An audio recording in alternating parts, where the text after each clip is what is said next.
मित्रांनो, काय झालं माहीत आहे का? आपलं जे फुलराणीचा रिझल्ट आहे हे सगळ्या महाराष्ट्र, काय गुजरात, कर्नाटक, अगदी तुम्ही सांगतो नको नको त्या लोकांनी सगळीकडे बघितलं आहे आणि कशा प्रकारचे रिझल्ट बसला हे सगळ्यांना माहीत आहे. पण काही लोकांनी काय केलं, काय दुकानदारांनी म्हणू शकतो किंवा काय कंपनीवाल्यांनी त्या फुलराणीचं डुप्लिकेशन करायला चालू केलं आहे. फुलराणी ओरिजिनल आहे ते फक्त आपल्या माध्यमातून लोकांना मिळतात आणि पॅकिंगमध्ये सुद्धा डिफरंट आहे. तर फुलराणी घेताना 100% विचार करा. आणि फुलराणी बऱ्याच लोकांनी फुलराणी ड्रिपची पण आता कॉपी करायला चालू केली आहे. कारण काय झालं आहे, जी फुलराणी आहे त्याचा रिझल्ट कशा प्रकारचा आहे या वातावरणामध्ये सोबत तुम्ही बघू शकता की ह्या प्रकारची कळी आज तुम्ही बघू शकता की या वातावरणामध्ये सुद्धा अशा प्रकारची मादी कळी काढण्याचं सामर्थ्य जी काय आहे ते फक्त फुलराणीमध्ये आहे.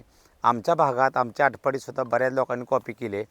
तर डुप्लिकेटपासून फक्त सावधान राहावा, कारण आपण जे पैसे खर्च करतो आहे ते 100% कुठं तर कामी लागले पाहिजेत.